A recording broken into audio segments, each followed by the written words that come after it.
A stone is dropped from the top of a building, and at the same time or instant, another stone is thrown vertically upward from the ground below at a speed of 15 meters per second. If the two stones pass each other after 1.2 seconds, find the height of the building. So let me give you some 1-2 seconds to look at the question properly. A stone is dropped from a building. At the same instant, another stone is thrown vertically upward from the ground below and at a speed of 15 meters per second. If the two stones pass each other after 1.2 seconds, the question says find the height of the building. I will call the height of the building H. I'll need to move this page up. I guess you are done taking a look at the question. Now here's the building. I've already shown the two stones. This stone A, this stone B. Now this stone B is projected with an initial speed of 50 meters per second from the ground. This is the ground level from the ground. And at the same time, stone A is dropped from rest. This is dropped from rest. Recall I said if a body is dropped from rest, that its initial velocity u is always equal to 0. As long as the ball or the body was not thrown down, it's just released, dropped from rest. Its initial speed of velocity is 0. So this one is falling downwards, whereas stone B is rising upward. We are told that when the two stones pass each other, let's say at this level, we don't know exactly. This is stone A here, still moving in a downward direction, and this is stone stone B, still rising in that direction. So it takes 1.2 seconds, which means the two stones must have been in motion for exactly the same time, 1.2 seconds. Stone A has been falling down for 1.2 seconds at the point where they meet. Then also, stone B has been in motion in the upward direction at the same time, 1.2 seconds, when they meet or pass each other. Now we're going to solve separately for the distance falling by the two stones. I'm going to take the distance falling by stone A as SA, and that will give me, using a second equation of motion, u times t minus or plus, let's use plus half at squared. Okay, I'm going to use this equation, noting that my acceleration A, since air resistance is negligible, is going to be 10, or let's call that g, which is taken as 10 meters per second squared.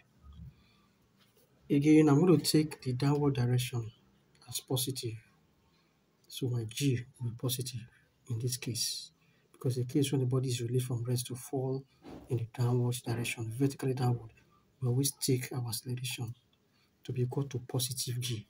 But in the case of stone B that is thrown vertically upward, if I take the upward direction as positive, this time around g is going to act or giving a negative sign, because g is always acting downwards. So since I've given the upward direction positive, that's usually going to be positive 15, then g will be minus 10. So that from the first equation, this is for A, I'm going to write that SA, which is the distance falling by stone A after 1.2 seconds, is going to be, since the initial speed is 0, 0 times time is 0, plus half times 10 times, this is t squared, sorry about that, times 1.2 squared. That gives SA equals, this is 5, 5 times 1.2, which is 1.44. So 5 times 1.44 will be equal to 7.2 meters. Okay, then again, we're going to calculate the distance reason in the same time, 1.2 seconds. What's the distance reason by stone B? So let me call that SB. SB, I'm going to use UT again plus half AT squared. Now, my SB is U is 15 positive times 1.2 minus half times, because I've taken A as minus G. The acceleration A here is negative the value of G, which is 10 meter per second squared. That is times 10 times 1.2 squared. Okay, so that I have my SB as equal to 15 times 1.2. That will give me 18.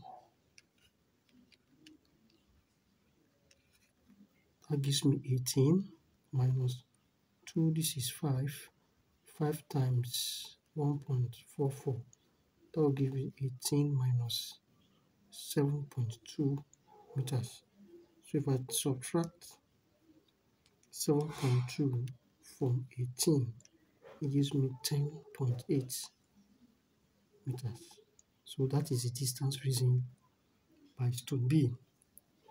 The same time, 1.2 seconds. Now, what is the significance of calculating the two different distances?